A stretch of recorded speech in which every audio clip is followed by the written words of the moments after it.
उनको आखिर हम वोट देते क्यों हैं? नौकरी पाने के लिए ना, मंदिर बनवाने के लिए तो हमारे पूर्वज भी थे।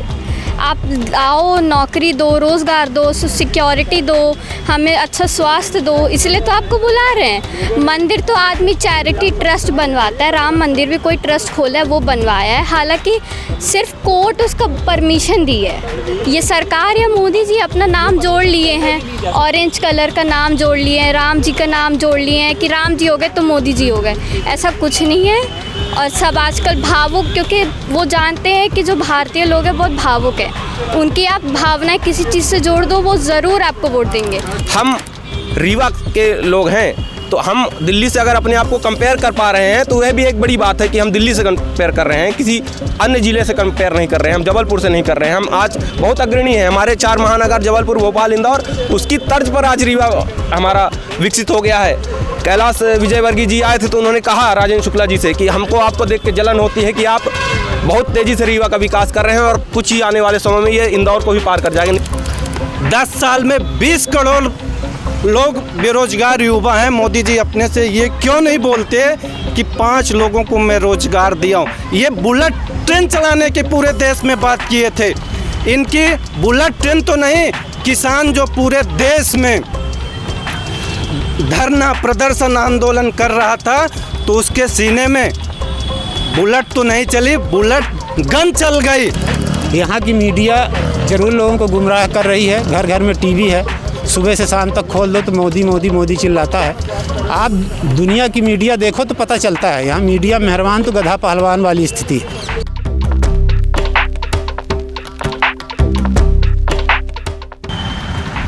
नमस्कार, राम राज्य यात्रा अब पहुंच चुकी है रीवा ज़िले में और हम आज हैं रीवा संसदीय क्षेत्र में। यहाँ पर हम बात करने वाले हैं यहाँ के कुछ युवाओं से, क्या सोचते हैं वो राजनीति के बारे में, और आखिर ये दूसरे चरण का मतदान जो होना है उसमें बिंद की सबसे बड़ी सीट है और यहाँ के युवा हमारे साथ हैं और वो इस विषय पर चर्चा करेंगे। हम युवा संवाद करने जा रहे हैं तो हमारे साथ यहाँ एक युवा हैं, उनसे बात करें। क्या नाम है आपका? मेरा नाम दयाकांत शुक्ला है।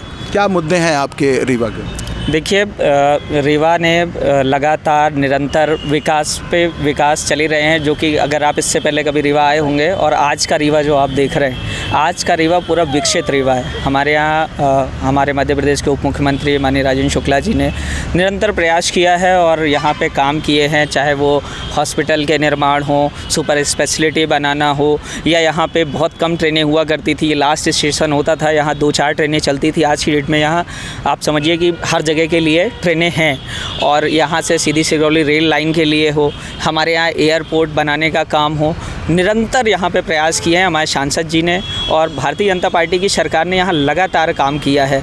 रही बात सबसे बड़ा मुद्दा जो बोलते हैं बेरोजगारी का, जो आप भी जानते हैं भारतीय जनता पार्टी कहती है सबका साथ सबका विकास और आत्मनिर्भर भारत। तो आत्मनिर्भर भारत के तहत यहाँ पे लाखों लाख ऐसे युवा हैं जिन्होंने अपने स्टार्टअप्स किए हैं और कम से कम 1-2 लाख लोगों को अपने स्टार्टअप में काम दिया है, और वो सभी लोग काम कर रहे हैं। चलिए, हमारे साथ यहाँ पे और कुछ युवा हैं। क्या नाम है आपका? मेरा नाम अतुल दुबे है। क्या कहना चाहेंगे आप यहाँ की राजनीति में? सबसे पहले तो मैं आपके इस यात्रा को मंगल शुभकामनाएं कहना चाहता हूं, और साथ ही साथ आपके दर्शकों को मेरा नमस्कार। पहली बात तो ये है कि जो 21वीं सदी का जो ये चुनाव है, ये बहुत कुछ निर्धारित करने वाला चुनाव है। क्योंकि जब देश आज़ाद हुआ था, देश की आज़ादी के बाद हमारे देश में समस्या थी भूखमरी, बेरोजगारी और शिक्षा, जिसके लिए बड़े बड़े इंस्टीट्यूट, IIT, एम्स जैसे इंस्टीट्यूट हुए, नवरत्नों की कंपनियां आई, वेल हो गया, ONGC हो गया, बड़ी बड़ी कंपनियां आई, और यहाँ पर शिक्षा को बढ़ावा दिया गया। आज 21वीं सदी में अगर देखा जाए तो हमारे देश के पढ़े लिखे नौजवान, आज हम जिस टेक्नोलॉजी का इस्तेमाल कर रहे हैं, चाहे फेसबुक हो, इंस्टा हो, ट्विटर हो, गूगल हो, लगभग हर एक बड़ी बड़ी कंपनियों के CEO भारत से पढ़े हुए लिखे युवा हैं। तो कहीं ना कहीं जो हमारे देश की आज़ादी के बाद जो शिक्षा का जो विकास हुआ है वो आज हमें देखने को मिल रहा है। लेकिन आज 21वीं सदी का चुनाव का जो मुद्दा है वो है राम मुद्दा है। जाति धर्म जो जब देश का मुद्दा बन जाए तो फिर उन सभी लोगों से मेरी ये अपील है कि वो अपने बच्चों को पढ़ा क्यों रहे हैं, वो जाके मंदिर, गुरुद्वारे, मस्जिद भेजें। ये दुर्भाग्यपूर्ण बात है कि आज इतने आधुनिकता के चलते भी आज हम जातिवाद, भेदभाव, धर्म में पड़े हुए हैं। मैं आपके इस चैनल के माध्यम से कहना चाहता हूँ कि ये चुनाव हमारी और आपकी सोच और भविष्य को निर्धारित करने वाला चुनाव है। हमें यह सुनिश्चित करना होगा कि हमें आने वाला भविष्य कैसा चाहिए। सबकी आस्था होती है, धर्म का भी अपना एक जगह है, लेकिन धर्म से हमारा देश आगे नहीं बढ़ पाएगा, हमारी तरक्की नहीं हो पाएगी। हमें अगर तरक्की करनी है तो हमें अपने आने वाली पीढ़ी को पढ़ाना होगा।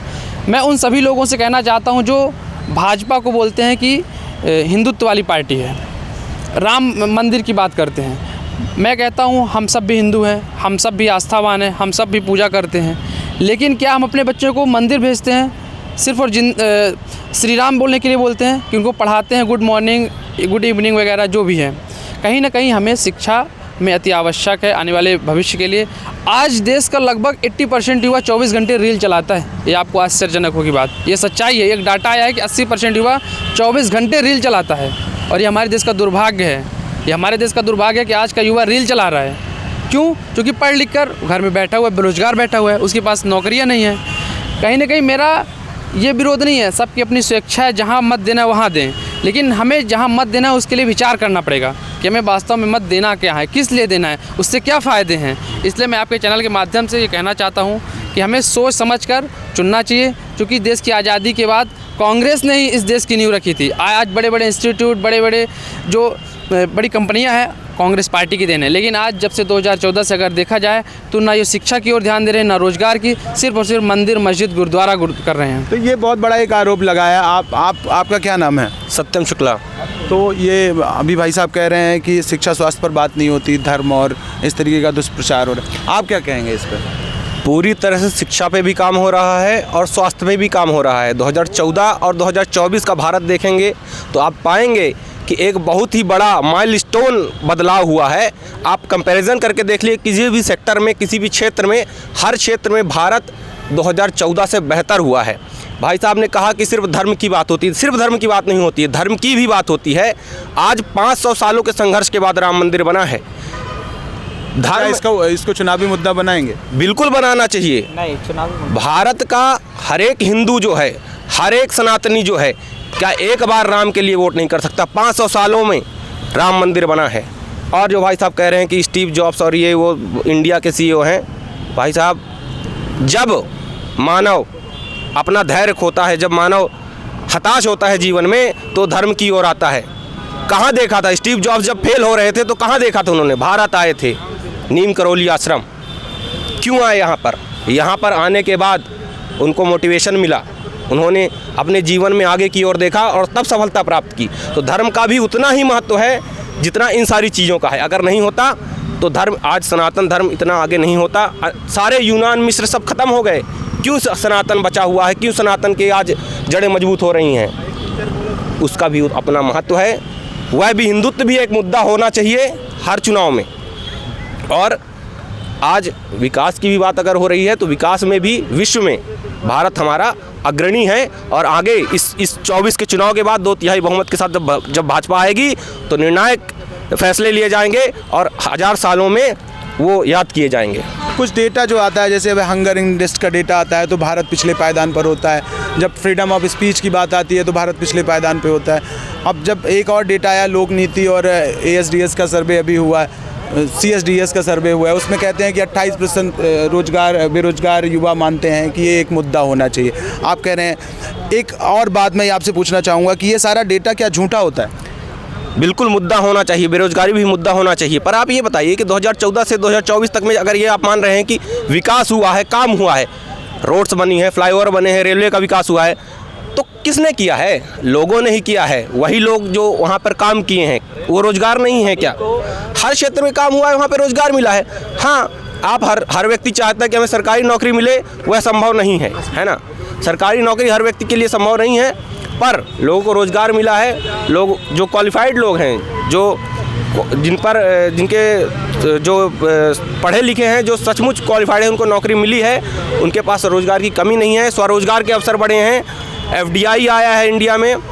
तो इन सब चीज़ों से भारत में विकास हुआ है और रोजगार के अवसर तो निश्चित तौर से विकास होगा तो रोजगार आएंगे ही और लोगों को नौकरियां मिलेंगी। लेकिन सरकारी नौकरी की मानसिकता से युवाओं को बाहर आना चाहिए। हैं कि हमें सिर्फ सरकारी नौकरी ही करनी है। आप कुछ देश में कांग्रेस को सिर्फ एक चीज़ का दर्द है कि देश का युवा पढ़ा लिखा हो गया। अब युवा पढ़ा लिखा हो गया, युवा प्रश्न करने लगा। युवा गलत नहीं है, युवा भी जानता है कि यहाँ पे 100% गवर्नमेंट एम्प्लॉयमेंट देना संभव नहीं है, इसीलिए प्राइवेट सेक्टर्स हैं। कई तरह की ऐसी योजनाएं हैं, वो चाहे केंद्र सरकार की हों या राज्य सरकार की हों। भारतीय जनता पार्टी में इतनी योजनाएं हैं कि अगर आप चाहो आप अपने स्टार्टअप चालू करो और उससे आप खुद तो आप कमाओगे ही, उसके साथ साथ आप 10-20 लोगों को छोटे छोटे स्टार्टअप में आप जॉब दे सकते हो। रही बात राम मंदिर की और राम की, तो देखिए राम हमारा अभिमान है, हमारा स्वाभिमान है, और मर्यादा पुरुषोत्तम राम की जब भी बात आती है, मैं कहता हूँ बच्चा आज शिक्षा का ये स्तर है। पहले के लोग तो रामचरितमानस और राम के ही चरित्र को मान के पूरा अपना जीवन जी लेते थे।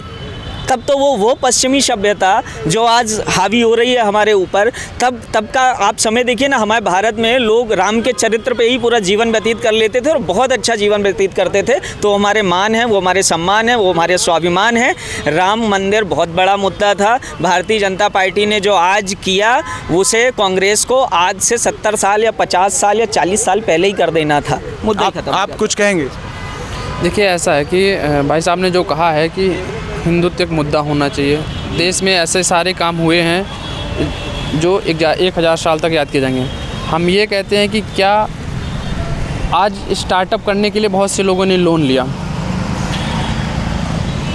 माताओं बहनों के खाते खुलवाए गए, आज उन खातों में 0 रुपये है और उनका जो पैसे भी आते हैं वो माइनस में कट जाते हैं, बैंक काट लेता है। ये सच्चाई है, ये हमारे पास मीडिया में खबर नहीं दिखाई देगी। स्टार्टअप के लिए लोग कर्ज लिए हैं, आज उनका स्टार्टअप नहीं स्टार्ट हो रहा है और वो आज कर्ज में डूब गए हैं। वो आज देश की 75% आबादी कर्ज में डूबी हुई है। आज आप देखिए गली गली फाइनेंस कंपनियां खुली हुई हैं। क्यों खुली हैं? कर्ज देने के लिए। आज लोग सिर्फ कर्ज में अपनी ज़िंदगी जी रहे हैं। ये हमारे देश का दुर्भाग्य है। हमें कैसे पॉजिटिविटी लानी है, कैसे देश को आगे बढ़ाना है, इसके लिए हमें सरकारी नौकरी देनी ही पड़ेगी। आज आप देखिए हमारे यहाँ अवधेश प्रताप सिंह विश्वविद्यालय है, जहाँ पर एक विभाग में लगभग 100 फैकल्टी होनी चाहिए, सिर्फ 2 लोग बैठे हुए हैं। आप कैसे संभव कर सकते हैं कि आप अच्छा रिजल्ट आ सकता है, अच्छी शिक्षा मिल सकती है? ये दुर्भाग्यपूर्ण बात है। ये एक और हमारे साथ युवा अभी जुड़ी हुई हैं। भाई साहब का कहना है कि सरकारी नौकरी सरकार का मुद्दा नहीं है। आप क्या मानते हैं इसमें? ज़रूर सरकार का मुद्दा है। प्राइवेट नौकरी और सरकारी नौकरी, और नौकरी ही सरकार का मुद्दा है। उनको आखिर हम वोट देते क्यों हैं? नौकरी पाने के लिए ना, मंदिर बनवाने के लिए तो हमारे पूर्वज भी थे। आप आओ, नौकरी दो, रोज़गार दो, सिक्योरिटी दो, हमें अच्छा स्वास्थ्य दो, इसलिए तो आपको बुला रहे हैं। मंदिर तो आदमी चैरिटी ट्रस्ट बनवाता है, राम मंदिर भी कोई ट्रस्ट खोला है वो बनवाया है, हालांकि सिर्फ कोर्ट उसका परमिशन दी है। ये सरकार या मोदी जी अपना नाम जोड़ लिए हैं, ऑरेंज कलर का नाम जोड़ लिए हैं, राम जी का नाम जोड़ लिए हैं कि राम जी हो गए तो मोदी जी हो गए। ऐसा कुछ नहीं है। और सब आजकल भावुक, क्योंकि वो जानते हैं कि जो भारतीय लोग हैं बहुत भावुक हैं, उनकी आप भावनाएं किसी चीज़ से जोड़ दो, वो ज़रूर आपको वोट देंगे। मोदी जी भी ये किए, राम जी से अपनी जोड़ लिए, राम जी से अपनी भावना जुड़वा लिए। अब राम जी का नाम आता है, मंदिर का नाम आता है, भगवा का नाम आता है, लोग मोदी जी करने लगते हैं। भाई मोदी जी से पूछो, नौकरी दो, अस्पताल दो, हमें सिक्योरिटी दो, अच्छी सड़कें दो। आज हमारे मोहल्ले में इतने साल से चोर आ रहा है, पकड़ा नहीं जा रहा वो, क्योंकि माइनर है। भाई माइनर है तो रखो ना, 1 महीना तो रखो। वो माइनर है, वो माइनर, उसको आदत लगी चोरी करने की, अभी बड़ा हो जाएगा फिर चोरी करे, डकैत करेगा, क्या कर लेंगे हम लोग? यही। आपके रीवा के क्या लोकल मुद्दे हैं? अगर हमें देश की बात कर रहे थे अभी, राम मंदिर या फिर विश्व में डंका बज रहा है, ऐसी बातें जो हो रही, आपके रीवा की खास क्या बातें हैं और 10 सालों में आपके रीवा में क्या बदला है? रीवा में देखिए, यहाँ पे ऐसा मैं कुछ नहीं बोलूँगी कि बिल्कुल काम नहीं हुआ। काम हुआ है, अच्छे पार्क बने, सड़कें बनी है, काम तो हुआ है।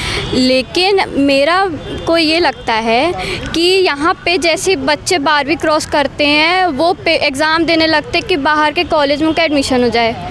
रीवा छोड़ने को उनको तड़प लगी है कि नहीं भाई रीवा छोड़ेंगे, बाहर दिल्ली जाएंगे, मुंबई जाएंगे। उनको क्यों नहीं लगता कि रीवा में पढ़ेंगे?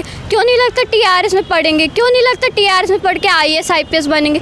क्यों उनको चाहिए दिल्ली में जाए, 20,000 का रेंट दें, अपनी हर रोज़ अपनी कठिन ज़िंदगी को और कठिन कर दिए हैं वो हैं, ऑटो में जा रहे। रीवा अपने घर में रहे भाई, अच्छे से पढ़ाई करें, यहाँ नौकरी पाए, यहाँ रहे।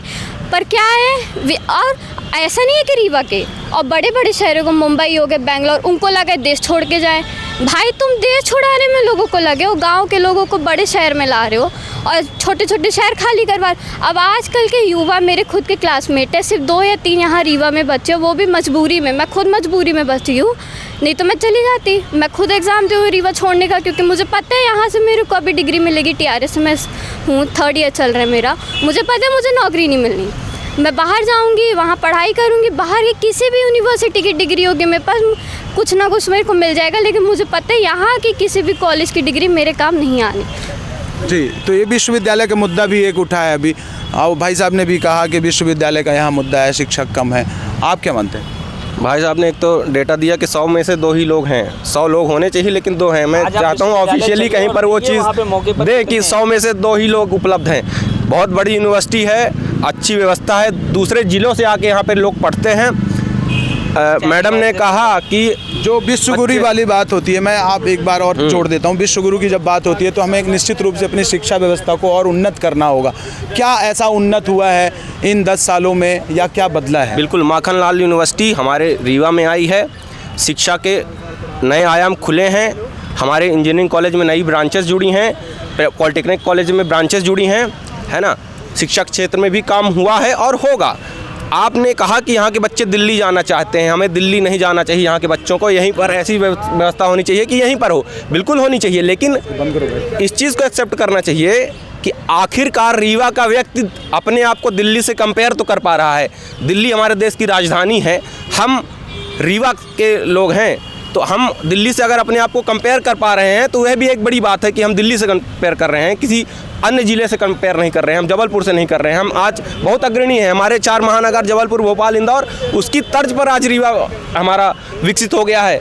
कैलाश विजयवर्गीय जी आए थे तो उन्होंने कहा राजेंद्र शुक्ला जी से कि हमको आपको देख के जलन होती है कि आप बहुत तेज़ी से रीवा का विकास कर रहे हैं और कुछ ही आने वाले समय में ये इंदौर को भी पार कर जाएगा। निश्चित तौर से शिक्षा के लिए भी यहाँ पर काम होगा। CM राज स्कूल भी खुली हैं और कॉलेजेस भी आएंगे। माखनलाल यूनिवर्सिटी आ गई। आप चाहते हैं कि रातों रात सारा कुछ हो जाए तो नहीं होगा, मगर समय के साथ सारी चीज़ें हो रही हैं और होगा।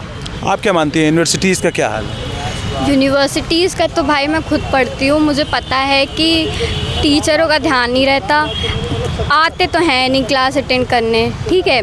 और फिर एग्ज़ाम तो ऐसे लेंगे भाई कि सबसे कठिन और सबसे बड़ी एग्ज़ाम हमारी यहाँ से तुम जैसे ही पास होगे IAS कलेक्टर बन जाओगे, 20 लाख का पैकेज लगे, कुछ नहीं है।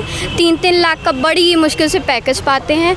ये बोल रहे हैं कि विकास हुआ है, रोज़गार मिला है। आप गली गली चले जाइए, 50 ब्यूटी पार्लर खुल गए हैं, ये टेबल लगा के साइबर कैफ़े खोली, ये रोज़गार नहीं होता।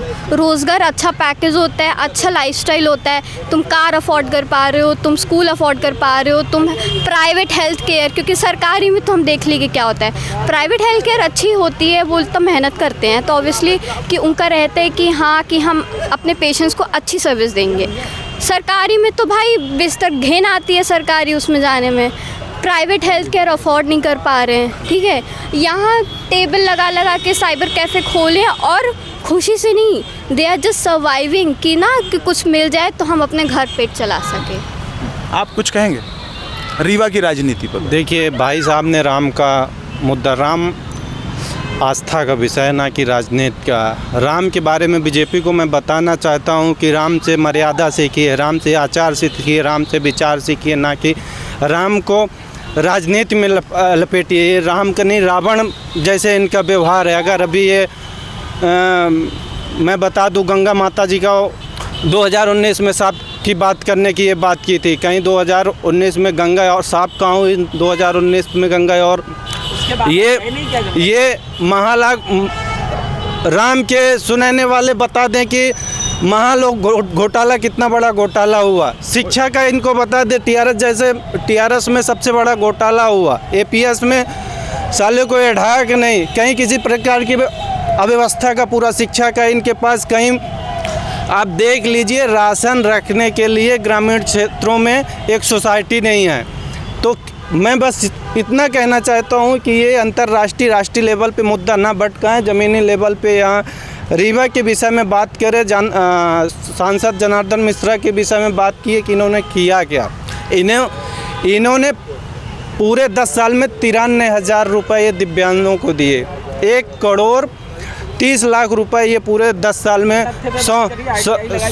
शौचालय का इसने दिए। इसने पूरे 10 साल में सिर्फ और सिर्फ आपने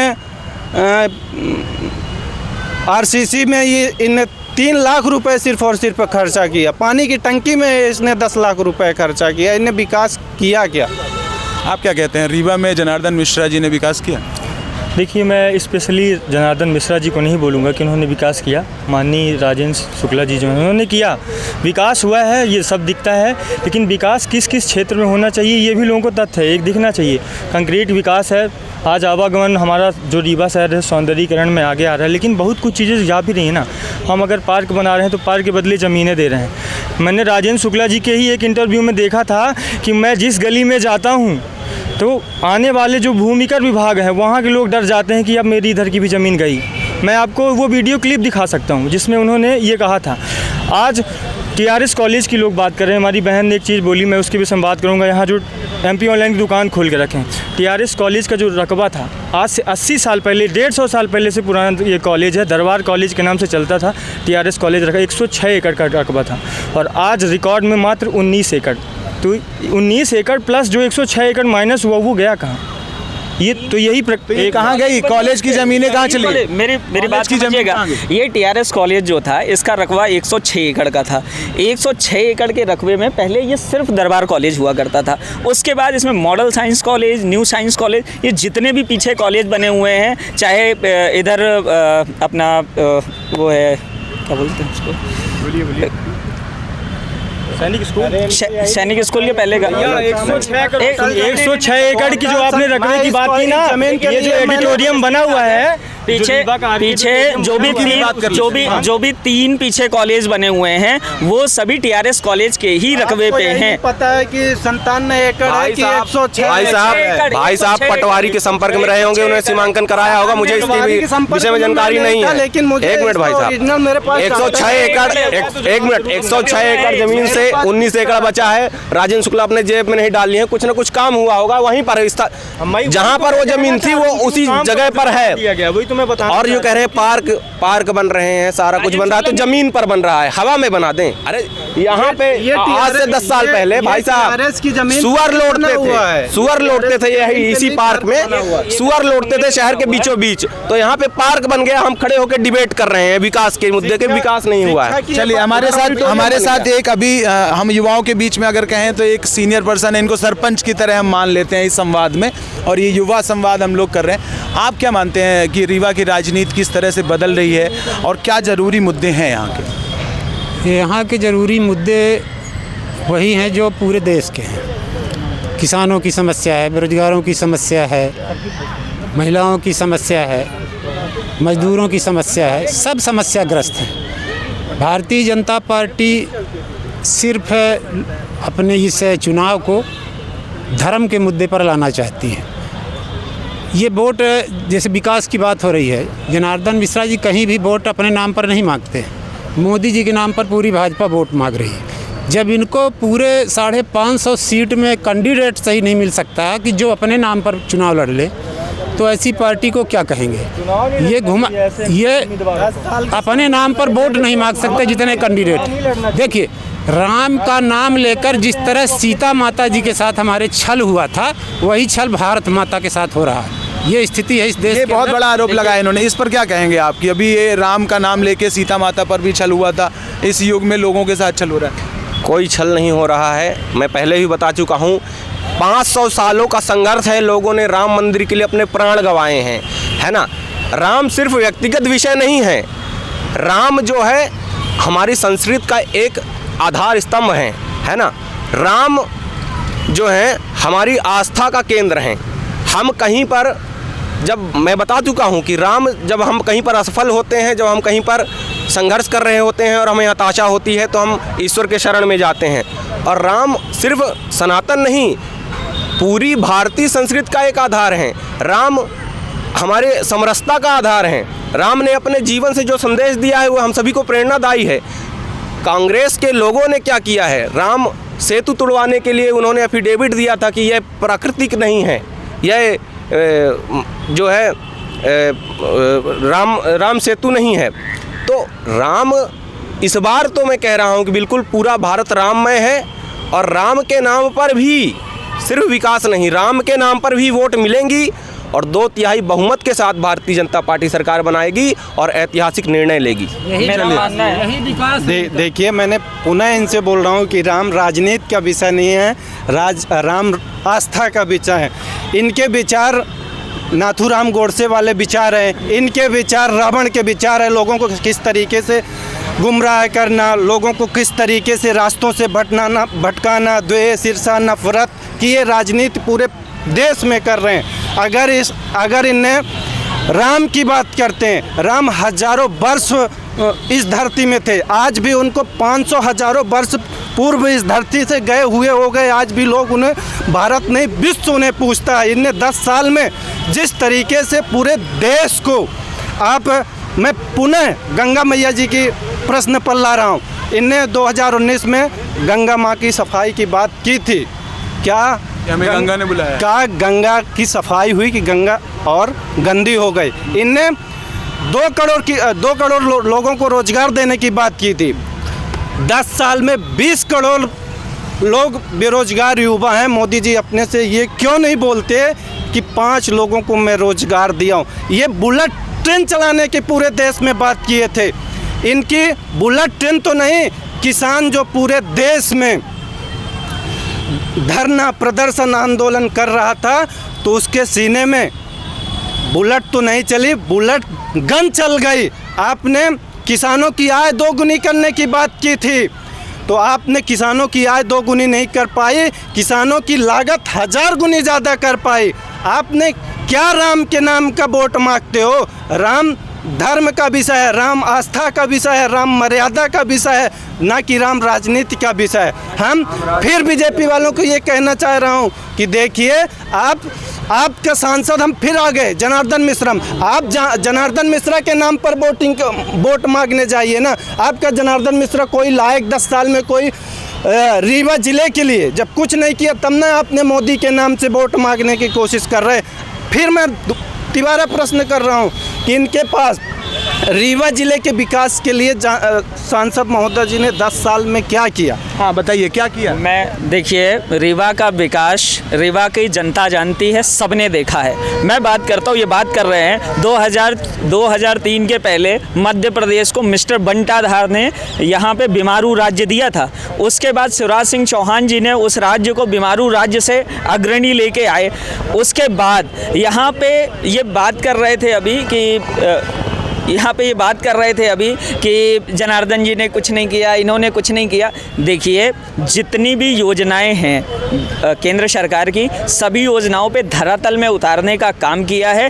बेरोजगारी जिसे ये मुद्दा बता रहे हैं, रोजगार नहीं होता। योजनाओं के विषय में आप बताइए 20 ऐसी योजनाओं को जिसको आप जानते हैं जो आम स्टूडेंट को मिलना चाहिए। 1 मिनट, आपने योजनाएं बता दी, सरकार की योजनाएं। आप 10 योजनाओं का नाम बताइए जिससे स्टूडेंट, हमारे जितने भी यहाँ लाभार्थी छात्र जो घूम रहे हैं, बेरोजगार घूम रहे हैं, आपने उसके विषय में, आपने उसके अग्निवीर के बारे में कह रहे हैं, बोली आपने ऐसा कुछ कह रहे हैं अग्निवीर के बारे में।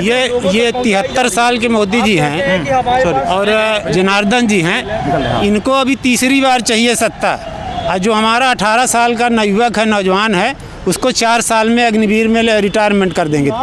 21 साल 22 साल में वो रिटायर हो जाएगा।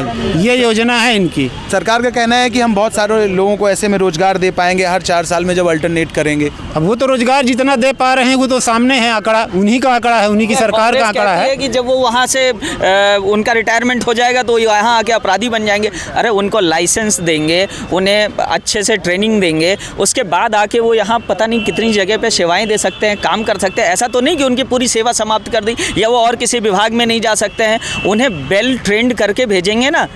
ये गलत है, भ्रामकताएं हैं। जो भ्रामकताएं चाचा जी ने देखा होगा 2003 के पहले का मध्य प्रदेश की जो स्थिति की थी कांग्रेस ने। 15 महीने की सरकार आई थी, 15 महीने की सरकार की बात करें, 15 महीने में इनने सिर्फ एक काम किया है, ट्रांसफर योजना चलाई है। शिक्षकों से पैसा लूट के ट्रांसफर कराने का काम, पुलिस विभाग से पैसा लूट के ट्रांसफर कराने का काम, जितने भी विभाग हैं, शिक्षा विभाग से लेके स्वास्थ्य विभाग से लेके, ऐसा कोई विभाग नहीं बचा था जिसमें में इन्होंने लूट नहीं की हो, ट्रांसफर योजना के अलावा इन्होंने कोई योजना नहीं चलाई। घोटाला कौन सी योजना थी? व्यापम घोटाला कौन सी योजना थी? आधिकारिक जो हमारे स्वास्थ्य केंद्र में घोटाला वो कौन सी योजना थी? आपका 15 साल से सरकार थी ना, आपने क्या किया? आप बोलते हो कि मिस्टर बंटाधार ने ऐसी जगह में, जिस देश को 800 साल गुलामी का सहयोग मिला हो, जिसने 800 साल गुलाम रहा हो, उसके बाद वो अचानक से उठे तो वो क्या कर सकता भैया? आपकी बात में मैं एक बार शब्द बोलना चाहता हूँ। आपने कहा रातों रात कुछ बदला नहीं जा सकता, ये हकीकत है। 70 साल पहले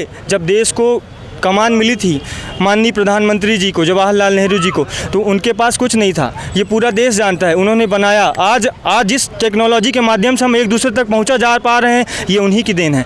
आज NIT, IIT, एम्स ये जो भी दी हुई हैं, ये सब उन्हीं की देन है। तो किसी के 70 साल का हिसाब नहीं मांग सकते। आप अपने 15 साल का हिसाब दे नहीं पा रहे हो, आप 70 साल के हिसाब की बात करते हो। ये कंक्रीट का विकास है। विकास होता है जब ये रोजगार, आपके क्षेत्र में यहीं पर कितने ऐसे व्यक्ति हैं जिनको रोजगार मिला हुआ? आप कोई भी बोल दे कि मैं रोजगार में हूँ, मैं सरकारी नौकरी में हूँ। आपने एक चीज़ बोली थी कि हमें दिल्ली, कम से कम हमें ये वो होता है कि हम दिल्ली के हैं, दिल्ली में जाने का मौका। भैया तो इस तरह हमको हर बेरोजगार युवा को सोच लेना चाहिए कि मैं सरकारी नौकरी में हूँ, भले चाहे जेब में 5 रुपये ना हो, इधर उधर भटकना पड़े। आज इसी मजबूरी की वजह से आज यहाँ टपरी में मेरे देखते देखते आज से 6 साल पहले जब मैं यहाँ कॉलेज चौराहे की स्थिति में आया था, 1-2 दुकानें हुआ करती थी। रीवा शहर के कमिश्नर जी का ये कहना है कि यहाँ हर रात 10 गोमतियाँ पैदा होती हैं रीवा शहर में। मतलब हर बेरोजगार युवा 10 दिन में अपना रोजगार शुरू करने की कोशिश करता है, और ये अतिक्रमणकारी उड़न दस्ता आए दिन उनकी क्षतिग्रस्त करते हैं उनकी। आप कह रहे हैं कुछ? देखिए, इन्हें स्वास्थ्य की बात कर रहे हैं, हम इनको इन्हीं से पूछ रहे हैं कि बीजेपी सरकार में रीवा में एक भी स्वास्थ्य का हॉस्पिटल लाया हो तो बताएं। सांसद जनार्दन मिश्रा एक भी बता दें कि हम पूरे रीवा जिले में एक भी सामुदायिक हॉस्पिटल लेके अपने संसद निधि से दिए हैं। इसने स्कूलों को बता दें कि हम एक भी स्कूलों के लिए दिए। इनने बता दे पूरे रीवा जिले में एक कन्या महाविद्यालय GDC भी कॉलेज में GDC में, इसके अलावा एक भी इसने कन्या स्कूल या कन्या विद्यालय या कन्या महाविद्यालय ये पूरे रीवा जिले में एक भी बता दें कि हमने दिए हैं। एक भी बता दें कि हम मरम्मत का काम, चाहे हॉस्पिटल का हो, चाहे स्कूल का हो, चाहे आंगनबाड़ी क्षेत्रों का हो, किसी भी चीज़ में ये बता दें कि हमने दिए। तो 10 साल में कुछ किया नहीं तो किया क्या? हनुमना के कॉलेज की बात कर लीजिए, गुड़ के कॉलेज की बात कर लीजिए, त्योथर के कॉलेज की बात कर लीजिए, उसके अलावा सुपर स्पेशलिटी कांग्रेस के ज़माने में नहीं थी, अभी भारतीय जनता पार्टी की सरकार ने ही सुपर स्पेशलिटी को बनाया है। 4 ट्रेनें चलती थी कांग्रेस के समय में। 10 साल पहले 4 रीवा से ट्रेनें चलती, आज 14 ट्रेनें चल रही हैं, वंदे भारत चल रही है। एक मिनट, आप खुद एक्सेप्ट कर रहे हैं कि 10 ट्रेन चल रही है, इसका मतलब लोग यहाँ से पलायन कर रहे हैं, बाहर जा रहे हैं। हमारे रीवा में अगर हमारे साथ एक युवा है, उनसे हम बात नहीं कर पाए। आप क्या मानते हैं कि हमारे रीवा में क्या खास मुद्दे हैं और किस तरीके से यहाँ चुनाव हो रहे हैं? देखिए, हमारे यहाँ के वर्तमान सांसद जनार्दन मिश्रा जी हैं। ये लगभग 10 वर्ष से सांसद हैं। इनका अगला कार्यकाल आने चला, लेकिन ये समझ लीजिए कि ये सिर्फ कमीशन के सांसद थे, सिर्फ कमीशन के सांसद। जिस तरह से आप पूरे जिले के अंदर पंचायत स्तर पर जाएं तो पंचायत के लोग ये नहीं जान रहे हैं कि मेरा सांसद कौन है। सरपंच आता है, कहता है कि हमारे यहाँ बोरिंग का काम करवा दीजिए, तो बोरिंग का काम 70% में होता है, माने 30% काम का और 70% सांसद जी के जेब में। तभी मैं आपको एक चीज़ और बता दूं, सांसद जी का इतिहास। सांसद जी ये कहा करते थे कि मैं साइकिल से चला करता था। आज सांसद जी के पास कम से कम 3 वेयर हाउस हैं और करीब 20 एकड़ शहर से लगी हुई ज़मीनें हैं। उनके पास पहले कुछ नहीं, साइकिल थी, लेकिन आज वेयर हाउस बना के रखे। तो कमीशन से ही ना आया। और जो सांसद निधि की राशि है, सांसद निधि की राशि जनार्दन मिश्रा जी नहीं खर्चा किए, कमीशन में खर्चा हुई है। 70% कमीशन पे खर्चा हुई है। बता दें वो कि मैं किस पंचायत में कितनी राशि दिया हूँ, डाटा है यहाँ पे, डाटा निकाल के लोग रखे हैं कि सांसद जी कितनी राशि किस पंचायत में खर्चा किए हैं। क्या जोड़ेंगे इसमें? बात सही बोले हैं हमारे भाई ने, हम चाहते हैं इनसे भी थोड़ा। हाँ जी, आप क्या जोड़ रहे हैं इसमें? सही बात है। ये तो पूरे रीवा ज़िले के अंदर आप कहीं भी चले जाइए, पंचायत जो पदाधिकारी हैं उनसे आप सवाल करिए, वो सीधे सीधे कहेंगे कि उनके लड़के सीधे पहले कमीशन ले लेते हैं तब जाके बैठने देते हैं, वहाँ बैठने तक की अनुमति नहीं। ये परिस्थिति है, इसमें कोई दो राय नहीं। इसीलिए इनके जितने कैंडिडेट हैं जहाँ जहाँ हैं ये किसी भी काबिल नहीं है, इसीलिए ये चाहते हैं कि चुनाव इनके नाम पर न लड़ा जाए, मोदी के नाम पर चुनाव लड़ा जाए। ये परिस्थिति पैदा करते हैं, ये वही करता है कांग्रेस का। तो ये मतलब यहाँ के जो वोटर हैं इस बार किस तरीके से मतदान करेंगे? वो पुरानी जो परंपरा चली आ रही है उसी हिसाब से कि कुछ बदलाव होने की उम्मीद है? बदलाव होगा इस बार, बिल्कुल बदलाव होगा। हर आदमी चाहता है कि बदलाव हो। किसान परेशान है, मजदूर परेशान है, नौजवान तो परेशान है, हर तबका परेशान है, बदलाव चाहता है, बदलाव होगा। यहाँ की मीडिया ज़रूर लोगों को गुमराह कर रही है, घर घर में टीवी है, सुबह से शाम तक खोल दो तो मोदी मोदी मोदी चिल्लाता है।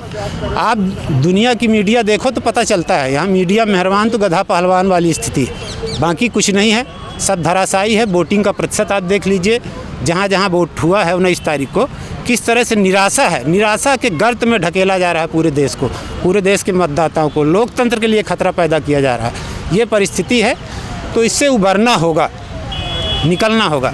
जहाँ धर्म का सवाल है तो मैं ये पूछना चाहता हूँ कि हमारे पुरखे जो ज़्यादा धार्मिक थे तो कि ये आज की जो नौजवान पीढ़ी है जो सारे कर्म करती है वो धर्म की ठेकेदार ज़्यादा है। हमारे पुरखे अधार्मिक थे जिन्होंने इनको कभी 1 सीट से 2 सीट से ज़्यादा नहीं आने दिया, उनको धर्म से कोई लगाव नहीं था, ये बड़े धार्मिक हो गए।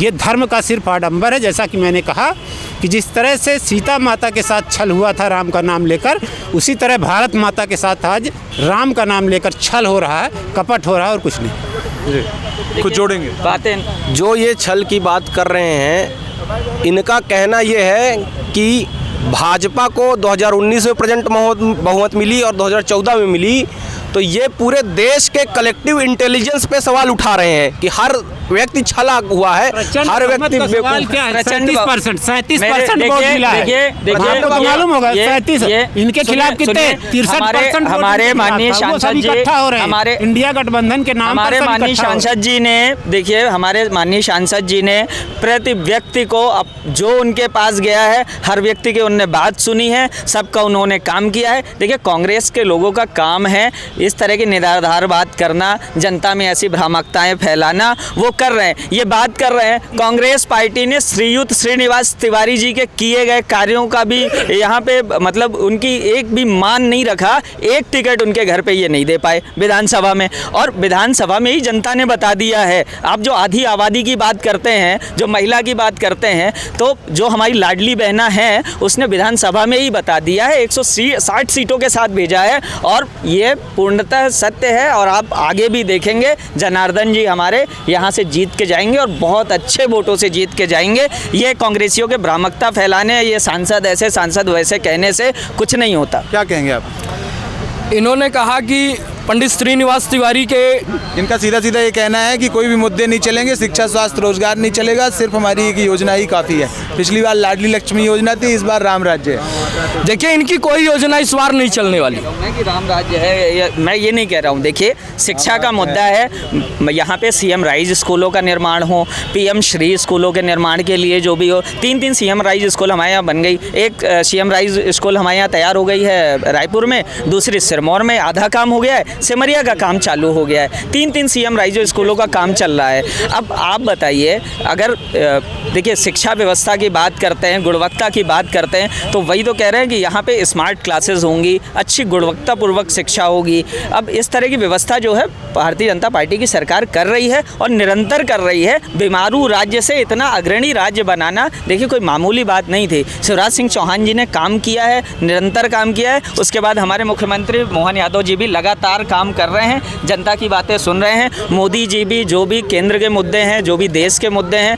उन मुद्दों को बिल्कुल उठा रहे हैं, काम कर, चाहे धारा 370 हटाना हो, चाहे कश्मीर का जो मुद्दा था, उसके अलावा ऐसा जो कुछ भी है, बड़े बड़े फैसले लिए गए हैं। और जब हम बहुमत से जाएंगे तो जाहिर सी बात है फिर से बड़े बड़े फैसले लिए जाएंगे, और ऐसी जो चीज़ें हैं जो दाग बन के बैठी हुई है देश के ऊपर, वो सारे हटेंगे और भारत विश्व गुरु बनेगा। चलिए इनकी बात भी सुन लेते हैं। देखिए शिक्षा की बात की है, जिस स्थान पर हम खड़े हैं उसके बगल में ही TRS कॉलेज है, आप इसकी सर्वे रिपोर्ट निकाल लीजिए, आप तो पत्रकार हैं, जाके पता कर लीजिए। यहाँ जो रेगुलर प्रोफेसर हैं वो 10,000 रुपये में एक अपना कर्मचारी रख के अब बच्चों को शिक्षा देने का काम कर रहे हैं, 10,000 रुपये में। अभी कुछ देर पहले बताया गया कि अब देश प्रताप विश्वविद्यालय में 100 की वैकेंसी है, 2 लोग काम कर रहे हैं। इन्होंने कहा कि नहीं, ऐसा नहीं है। ये भारतीय जनता पार्टी का छुपा रहे हैं, तो पर्दा डाल रहे हैं, जनता को जानने नहीं दे रहे हैं कि वाकई में है क्या सच्चाई। टीआरएस कॉलेज में एक भी कॉलेज, यहाँ आपके बीकॉम से संबंधित एक कॉलेज है पूरे ज़िले में, उससे दूसरा कॉलेज नहीं है। आज तक लगभग 3 पंचवर्षीयों से इनकी सरकार है, एक कॉलेज खोलने का काम इन्होंने नहीं किया। उन्होंने कहा कि 3 कॉलेज खुल गए। 3 कॉलेज कहाँ? आप टीआरएस के अलावा दूसरी संस्था बता दें। माखनलाल यूनिवर्सिटी खुली है, माखनलाल यूनिवर्सिटी में देखिए पत्रकारिता करने वाले हमारे जिले में 100 लोग हैं, लेकिन बीकॉम करने वाले 1000 लोग हैं। और सीट यहाँ कितनी है? सीट के अनुसार से बंटवारा होके एक नए कॉलेज का निर्माण होना चाहिए, लेकिन आज तक भारतीय जनता पार्टी इस काम को नहीं की, और न हमारे सांसद जनार्दन मिश्रा इस विषय पर कोई चर्चा की है आज तक। आप कुछ कह रहे थे? मैं ये कह रहा था कि यहाँ की शिक्षा नीति बिल्कुल भ्रष्टाचार है, पूरा सब कुछ है ना। और जो ये बिल्डिंगें बनाई जा रही हैं, पूरा रीवा आधा ठेके में चला गया। जितनी भी गवर्नमेंट की ज़मीन थी नगर निगम की, सब समदड़िया को दे दी गई है। समदड़िया बढ़िया मॉल बना रहा है, सब कुछ बना रहा है।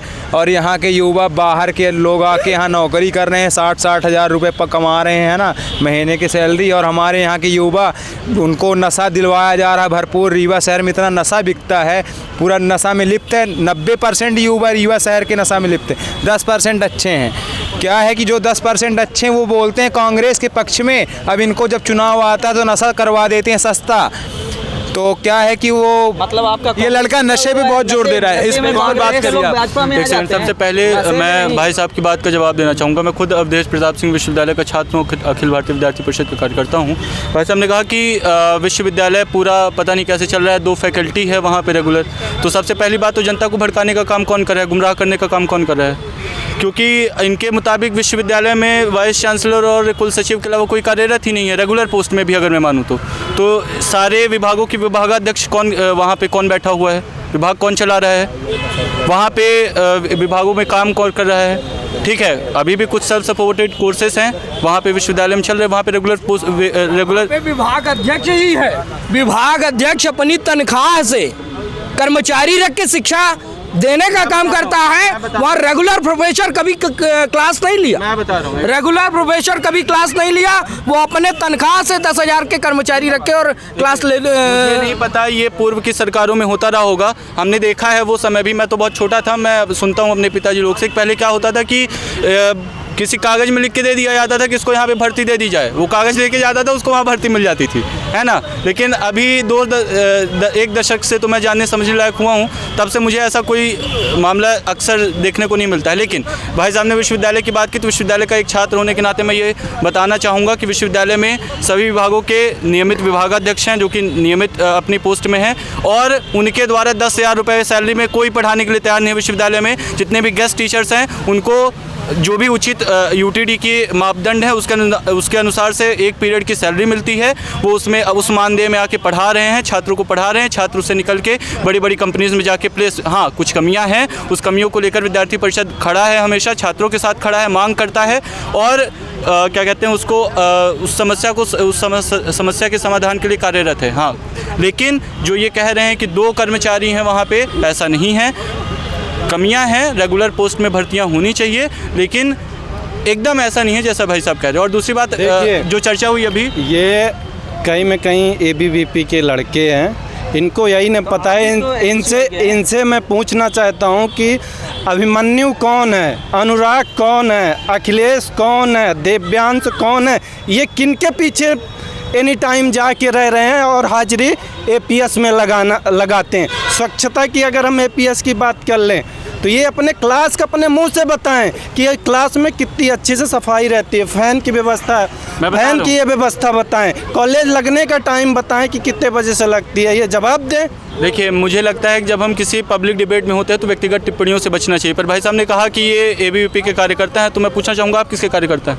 आप भी तो किसी पक्ष को ही समर्थन दे रहे हैं। लेकिन खैर, व्यक्तिगत टिप्पणियाँ ना हमारे संगठन ने कभी करना सिखाया, ना हम करते हैं और इससे बचते में। खैर, दूसरी बात इन्होंने जो पूछी कि स्वच्छता, तो मुझे याद है 2014 के पहले तक ये यही रीवा था। यहाँ पे बड़े कोई भी चौराहा आप निकल जाइए, उसको हटा दीजिए, कोई भी गली निकल जाइए आप वहाँ पे 10 मिनट खड़े नहीं हो सकते थे। ये पार्क कब बना? इस पार्क में इतनी स्वच्छता है, देख लीजिए अभी भी आप। तो स्वच्छता और स्वच्छता का जिम्मे किसके ऊपर है? हमारे आपके ऊपर।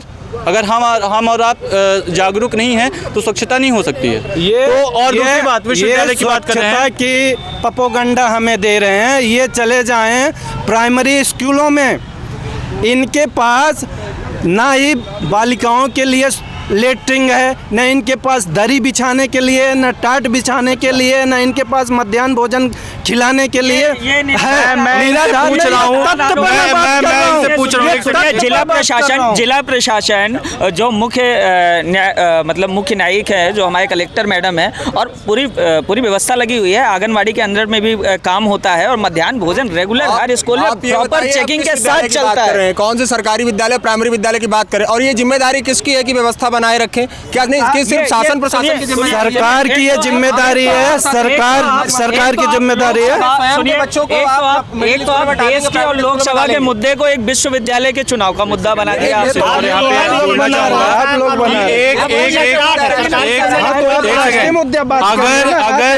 मैं एक बार मान लेता हूँ कि अगर ये समस्याएं हैं भी, मैंने बोला कि ऐसा नहीं है कि सभी समस्याएं, भारत एक विकसित राष्ट्र है और हम अभी भी विकासशील हैं, ऐसा नहीं कि सभी समस्याएं दूर हो चुकी हैं। विद्यार्थी परिषद के जो कार्यकर्ता है प्रतिवर्ष सदस्यता के लिए निरीक्षण भी करते हैं किस विद्यालय में क्या समस्या है, उसके लिए हमेशा आवाज उठाते रहते हैं और शासन प्रशासन को भी पत्र लिखते रहते हैं, करवाते रहते हैं। और आप एक ऐसी विद्यालय बताइए जिसमें आप गए हैं और व्यवस्था मिली हो आपको? मैं इनसे ये पूछना चाहूंगा, एक सेकंड,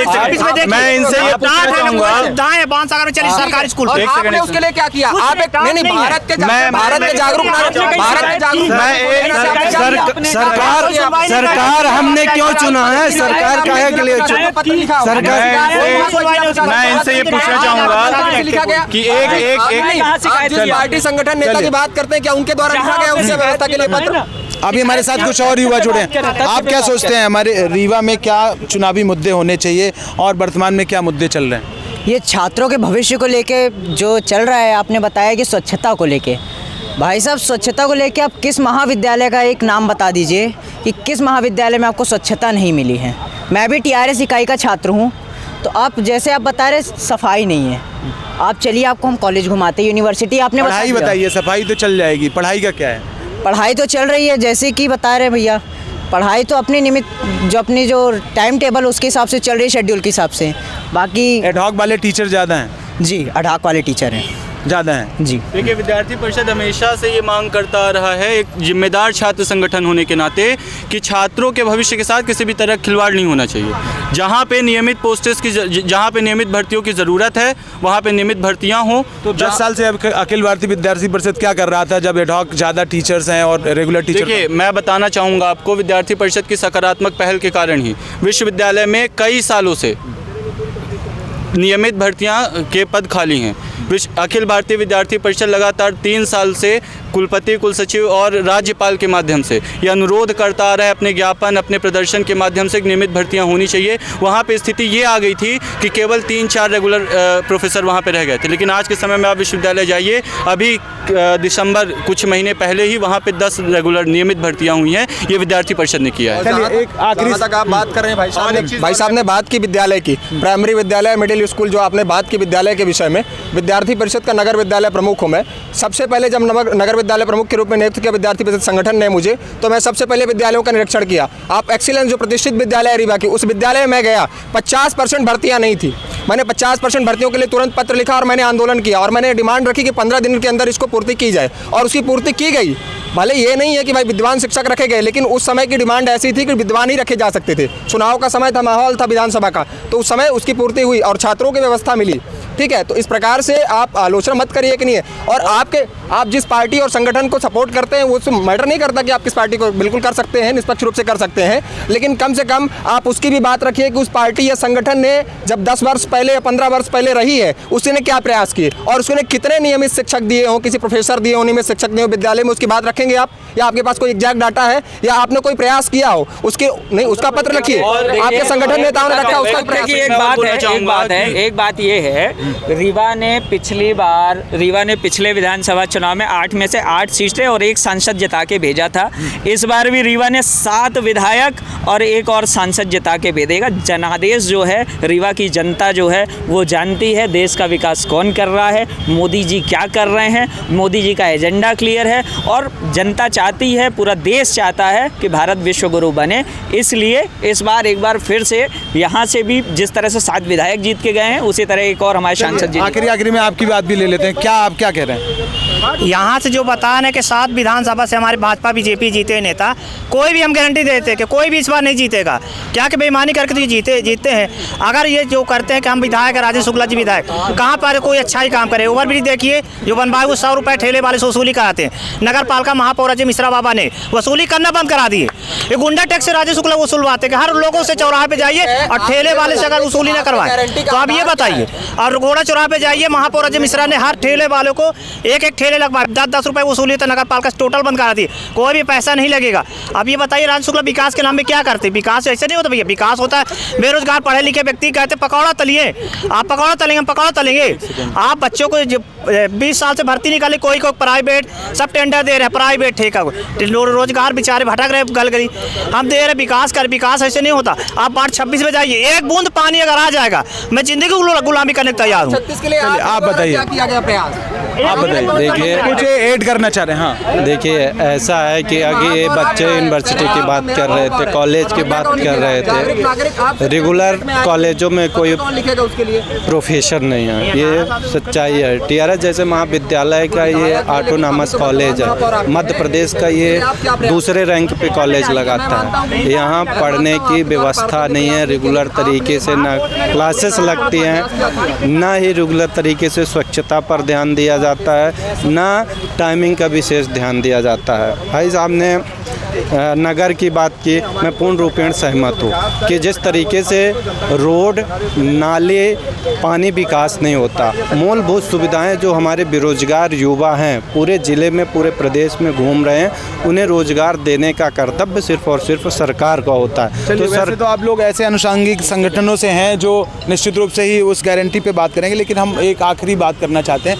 कि आपको किसकी गारंटी पे ज़्यादा भरोसा है, मोदी जी की गारंटी पे कि इंडिया गठबंधन? देखिए, हम एक गैर राजनीतिक छात्र संगठन होने के नाते किसी व्यक्तिगत गारंटी के ऊपर हमारा विश्वास नहीं है। हमारा विश्वास हकीकत पे है, जिसने हमारे लिए काम करके दिया है, जिसने युवाओं के लिए काम करके दिया है, जिसने एम्स बनाए हैं, जिसने नर्सिंग कॉलेजेस बनाए हैं, जिसने सड़कें बनाई हैं, जिसने एक्सप्रेसवेज बनाए हैं, जिसने हाईवेज बनाए हैं। गारंटी एक अलग चीज़ है और ज़मीन पे हकीकत एक दूसरी चीज़ है। तो हमारा विश्वास ज़मीनी हकीकत पे है। गारंटियाँ पिछले बार के घोषणा पत्र में भी थी 6,000 पर महीने देने की, पूरे देश की जनता ने उस पर विश्वास नहीं किया और कहीं ना कहीं आज भी देश का युवा इस स्थिति में है। ऐसी परिस्थितियां हैं देश में कि देश का युवा आज भी किसी भी ऐसी गारंटी पे विश्वास करने वाला नहीं है जिसकी कोई गारंटी नहीं है। गारंटी एक ही की चलेगी, के आधार पर ही जनता अपना। आप क्या मानते हैं, किसकी गारंटी चलेगी इस बार? देखिए, गारंटी जनमत जिस तरीके से मोदी सरकार जी ने बोलते हैं कि 400 पार, या तो दार काली है या तो पूर्ण रूपेण प्योर दार काली है। इन्हें कैसे पता? वो तो जब हमारा रिजल्ट आएगा, जनादेश जिसका होगा तो पूरा देश मानेगा। ये तो नारा दे रहे हैं ना 400 पार। 400 पार यानी इनको पूर्ण रूपेण विश्वास है, कहीं में कहीं दार काली है। देखिए, गारंटी पर इनने 2014 में भी गारंटी दिया था। इनने 2 करोड़ लोगों को रोजगार देने की बात की थी, किसानों की आय 2 गुनी बात करने की थी, इन्हें बुलेट ट्रेन चलाने की बात की थी, इन्हें गंगा मैया साफ करने की बात की थी, इन्होंने स्वच्छता की बात किए थे, इन्होंने घर पक्का ग्रामीण क्षेत्रों में बात किए थे, इन्होंने घर लेटरिन की बात किए थे। बहुत सारे इनके मुद्दे हैं, तो कोई तो पूरा हुआ नहीं, तो हम कैसे इनके गारंटी पर विश्वास कर लें। जो कि नौजवानों को रोज़गार मिला नहीं। महंगाई, बेरोज़गारी दिनों दिन बढ़ती आई है। हमारे रीवा ज़िले में बात करें तो सबसे बड़ा एशिया का पावर प्लांट स्थापित हुआ। आपने दिल्ली को 12.5 रुपये में भेजते हो, सॉरी 2.5 रुपये में भेजते हो, 8.5 रुपये, 12.5 रुपये बिजली मिलती है। इतनी बड़ी हज़ारों करोड़ों का टनल बनाए, एक भी लोगों को रोज़गार नहीं दिया। सांसद जी के पास कोई जाए और नल की बात करे तो वो 50% कमीशन की बात करते हैं। रघुवीर कोई उनका लड़का होगा, रघुवीर जयवीर जो भी, तो उन्हें बोलते हैं कि चले जाओ 50% में कमीशन की खोरी। लघु उद्योग करके वो बता दें कि पूरे ज़िले में हम एक भी उद्योग संसद निधि से दिए हैं, एक अब हिनौता में लघु उद्योग दिए। ये कैसे बात करें? ये किस हैसियत और किस हिसाब से, किस विकास के नाम पे ये वोट मांगने जा रहे हैं? जब किसानों की बात होती है, जब किसानों की बात करते हैं तो किसानों को मारा जाता है, सीने में गोलियां मारी जाती है। जब यहाँ के लोकल राज्यसभा के सांसद हों या लोकसभा के सांसद हों, जब मूलभूत सुविधाओं, गरीबों, आदिवासियों की बात रखते हैं तो आपने सांसद से निष्कासित करते हैं। कहाँ का लोकतंत्र है? मैं इस लोकतंत्र पर प्रश्न चिन्ह उठाना चाहता हूँ कि कहाँ का लोकतंत्र है? आपने रीवा जिले के सांसद हो, आपका नाम जनार्दन मिश्रा है, आपने मोदी की गारंटी पर रीवा से चुनाव लड़ रहे हो। आप 10 साल आपको जनता यहाँ चुनी, आपको जनता अगर चुनी तो आपको विकास के लिए चुनी, ना कि आपने 3 वेयर हाउस खोल दिए। दिल्ली में गिफ्ट फ्लैट मिल रहे हैं, आपने दिल्ली में 3-3, 4-4 करोड़ रुपए का फ्लैट खरीद रहे हो, 20 एकड़ की ज़मीन खरीद रहे हो। ये काला कमाई आपके पास आ तो आ कहाँ रही है? आपने एक भी, मैं सांसद जी से प्रश्न करता हूँ कि आपने 2 लोगों को बता दो, आपने 2 लोगों को बता दो कि हम संसद निधि से किसी भी दिव्यांगों के लिए, किसी बीमारी के लिए, किसी विकलांगों के लिए, किसी के शादी समारोह के लिए, किसी के लिए भी मैं 5,000 रुपये दिया हूँ तो बता दे। वो पूरे बता दें कि हमने 10 साल में किसी भी हॉस्पिटल के लिए, किसी भी स्कूल के लिए, किसी भी कॉलेजों के लिए हमने नए भवन की स्वीकृति दिया हूँ तो बता दे। बदवार से लेके तमरा देश से लेके पाड़र, बनपाड़र, इधर त्यों पहाड़ी एरिया, आपने पूरे 10 साल में सिर्फ और सिर्फ 1 करोड़ 30 लाख रुपए पेयजल में खर्चा की। आपने अगर गरीबों की मूलभूत सुविधा, ये 5-5, 4-4 किलोमीटर से पानी भरने किसान आदमी, गरीब आदमी, मजदूर आदमी पानी भरने जाते हैं, आपने संसद निधि को लिफ्ट करवा रहे हो, आप टैंकर घोटाला करवा रहे हो, आपने यात्री प्रतीक्षालय का घोटाला करवा रहे हो। आपने यही अगर गरीबों की मूलभूत सुविधाओं पर अगर ये संसद निधि खर्चा किया होता, आपकी 50 करोड़ रुपए संसद निधि 10 साल की हो रही, स्वेच्छा अनुदान की 5 करोड़ रुपए, 55 करोड़ रुपए इनने सिर्फ और सिर्फ भ्रष्टाचार के लिए। आखिरी में कुछ जोड़ दीजिए आप लोग भी, आप क्या कहना चाहते हैं? एक साथ एक कहानी में बता रहा हूँ भाई साहब, जो जितना भी डेटा लेके आए हैं सब एक पर्चा कांग्रेस प्रत्याशी ने छपाया है, उसी से भ्रांतियाँ फैल रही हैं। एक कहानी बता रहा हूँ, एक ऐसे ही भाई साहब के जैसे कांग्रेसी से 10 साल से परेशान थे, बोले बेटा नहीं हो रहा, बेटा नहीं हो रहा। बहुत ही तपस्या किए 10 साल, भगवान को बड़ा पूजे, शंकर जी को बहुत पूजे, व्रत किए तमाम, लड़का नहीं हो रहा, लड़का नहीं हो रहा। एक दिन गुस्सा गए मंदिर में सर फोड़ने लगे, बेटा क्यों नहीं दे रहे हो, बेटा क्यों नहीं दे रहे हो, बेटा क्यों नहीं दे रहे हो। भगवान प्रकट हो गए सामने, भगवान खुद ही हाथ जोड़ लिए कि भाई साहब वाले हैं, मुद्दे की बात नहीं, भाई साहब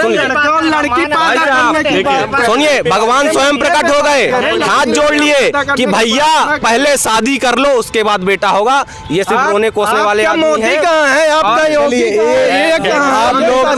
आप लोग इस यात्रा से जुड़े और कुछ काम नहीं करना है। युवा संवाद में आप लोगों ने भाग लिया, आप सभी का धन्यवाद। और ये यात्रा अब हमारी दूसरे संसदीय क्षेत्र को कवर करेगी, लेकिन रीवा के लोगों में एक तार्किक शक्ति होती है, इसलिए हमने सोचा कि यहाँ के युवाओं से बात करें और ये देखें कि वो राजनीति के विषय में क्या सोचते हैं, क्या उनके लिए शिक्षा, स्वास्थ्य, रोजगार मुद्दे हैं या फिर धर्म उनके लिए एक अहम मुद्दा है। इसी के साथ युवा संवाद कार्यक्रम हम यहीं पे ख़त्म करते हैं। आप सब लोग हमारे इस चैनल से जुड़े, बहुत बहुत धन्यवाद।